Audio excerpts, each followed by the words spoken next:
પ્રભવો દેવમ ન તેભ્યો વિદ્યતે પરમ બ્રાહ્મણ થી વધુ કાંઈ છે જ નહીં. પછી કુરુક્ષેત્રમાં સમંતક પંચક તીર્થમાં સૂર્યગ્રહણ થયું ત્યારે વસુદેવજીએ 3 અશ્વમેધ યજ્ઞ કર્યા. આ જગ્યાએ ભગવાન બધાને મળ્યા, યશોદા ગોપીઓ બધાને ભગવાન મળ્યા. પછી દેવકીજી કહે છે કે બેટા તે મરેલા ગુરુપુત્રને પાછો લાવ્યો એમ મારા મરેલા પુત્રોને પાછા લાવીને ત્યારે 6 પુત્રોને ભગવાન પાછા લાવે છે થોડી વાર માટે. માં કહે છે મારે એને મારું પૈપાન કરાવવું છે. ભગવાન પોતાના 6 ભાઈઓને પાછા લાવે છે. એના નામ હતા સ્વર, ઉદગીજ, પરિશ્રુંગ, પતંગ અને શુદ્ધ ઉદગીણી. આ બધાને પાછા લાવે છે. પછી ભગવાને અર્જુનને તીર્થયાત્રામાં મોકલી દીધો. સુભદ્રાનું હરણ કરાવ્યું. ત્રિદંડી સ્વામી બનાવીને મિથિલા નરેશ બહુલાશ્વ અને બ્રાહ્મણ શ્રુતદેવને એક જ જગ્યાએ ઉપદેશ આપ્યો અને પછી વેદોએ ભગવાનની સ્તુતિ કરી. જય જય જડજામ જીત દોષ ગ્રવિત કૃણામ તમસી યદાત્મના સમવરુદ્ધ સમસ્ત ભગઃ અગ જગદોક સામ ખિલ સત્યવ બોધકતે ક્વચિદુજ્જાતમના ચરતો ચુનરે નિમગમા. આપનો જય જયકાર થાવ. આપ સર્વશ્રેષ્ઠ છો. આપ સમસ્ત ઐશ્વર્યોના સ્વામી છો હે ભગવાન. ભગવાન શિવનું સંકટ દૂર કરે છે. શકુનીનો દીકરો વૃત્રાસુર ભગવાન શિવનું તપ કરે અને ભગવાન પાસેથી ભસ્મ કંકણ માંગે, જેને આપણે ભસ્માસુર કહીએ, અને ભગવાનની માથે જ હાથ મૂકવા જાય. ભગવાન મોહિની રૂપ લઈને આવે અને નૃત્ય કરે અને ભસ્માસુર જેવા માતા મોહિની હાથ મૂકે, ભસ્માસુર પોતાના મસ્તક ઉપર હાથ મૂકે, પોતે બળીને ભસ્મ થઈ જાય છે. હવે ભગવાન બ્રાહ્મણોનો શ્રાપ નિમિત્ત બનાવી અને પોતાની લીલા પૂર્ણ કરવા માટે જાય છે.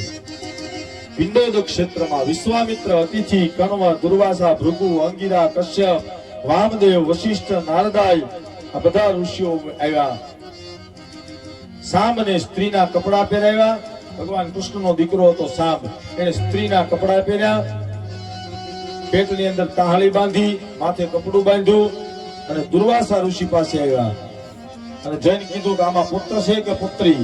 ઋષિઓએ કીધું કે એની અંદર જે છે એ તમારા આખા કુળનો નાશ કરશે.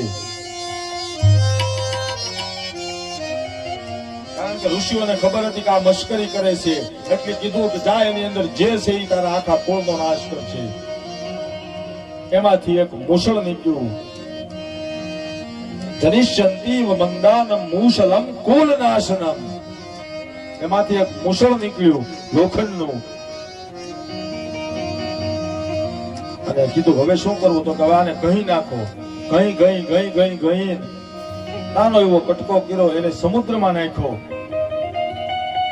એ જરા નામની પારધી હતો ને, માછલા પકડવા જતો. એ મુસળનો કટકો હતો, એ માછલું ગળી ગયું હતું. એ માછલી જરા નામના પારધીના હાથમાં આવી.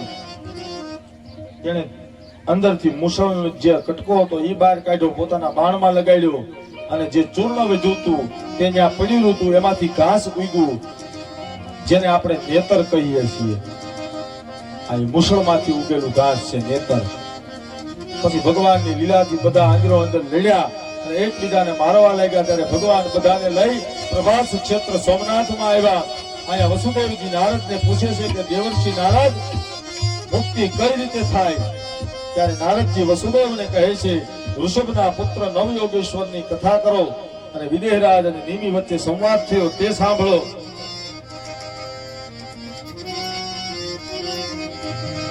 આ કથા બતાવી પછી છેલ્લે ભગવાન ઉદ્ધવને બોલાવે છે કે હે મિત્ર, તારે હવે બદ્રીનાથ જવાનું છે અને ધર્મની સ્થાપના કરવાની છે અને પ્રભાસ ક્ષેત્રમાં જઈ તું મારા જ્ઞાનનો વારસો અને મારા જ્ઞાનને જીવતું રાખવાનું સાધન છે તેનો ઉપદેશ કરે.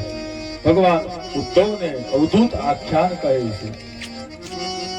દત્તાત્રેયની વાત કહે છે. દત્તાત્રેયજીએ 24 ગુરુ બનાવ્યા. સંતિમય ગુરુઓ રાજન બહુવો દ્યુ ઉપાશ્રિતા. પૃથ્વી, વાયુ, આકાશ, જળ, અગ્નિ, ચંદ્ર, સૂર્ય, કબૂતર, અજગર, સમુદ્ર, પતંગિયું, વેશ્યા, મધમાખી, તીડ, હાથી, પારધી, હરણ, માછલી, ટીટોડી, બાળક, કુંવારી કન્યા, સર્પ, કરોળિયો, ભમરી આ બધાને દત્તાત્રેયજીએ ગુરુ બનાવ્યા.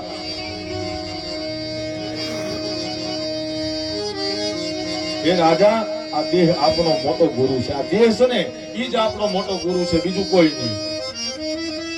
જ્યાંથી સદગુણ મળે એ આપણા ગુરુ. આપણને જ્યાંથી સદગુણ મળે એ આપણા ગુરુ. જ્યાંથી આપણને હારું મળે એ આપણા ગુરુ. પણ આપણે તો હારું મેળવવું જ નથી.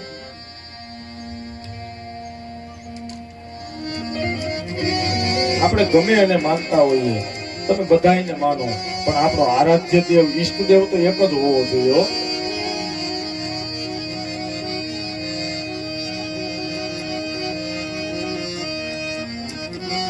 પછી હંસ ભગવાન સનત કુમાર ને કહે છે કે આપણા 16 સંસ્કાર છે, એમાં ધર્મ છે. આપણે એક પણ સંસ્કાર હરખા કરતા નથી. એક જ સંસ્કાર હિન્દુ ધર્મની અંદર હરખો થાય છે, જેનું નામ છે અગ્નિ સંસ્કાર. અને ઈ અધૂરો થાય છે, પૂરો નથી થતો. અંતિમ સંસ્કાર કઈ રીતે કરવો એ જાણવું હોય તો બ્રાહ્મણને પૂછજો. 16 સંસ્કારની કથા બતાવી. હવે પરીક્ષિતજીને મોક્ષનો સમય આવી ગયો. 7મો દિવસ પૂરો થયો. તક્ષક નાગ પોતાના રાજમાંથી નીકળ્યો.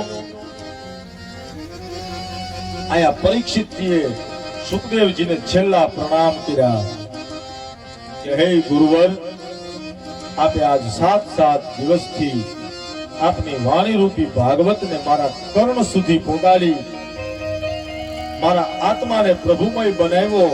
હવે મારી કોઈ લોકેશના બાકી નથી, મારી કોઈ ઈચ્છા બાકી નથી. એમ કહી છેલ્લા સુખદેવજીને પ્રણામ કર્યા.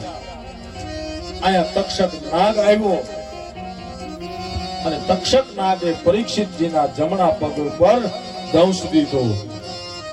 પણ એ દંશ દીધો ને એ પહેલા તો પરીક્ષિતજીએ પોતાનો દેહ છોડી દીધો હતો. કારણ કે ભાગવત સાંભળી હતી અને છેલ્લા પ્રણામ કર્યા ને ત્યારે સ્વયં આકાશમાંથી ભગવાનના પાર્ષદો આવી પરીક્ષિતના આત્માને લઈ ગયા હતા.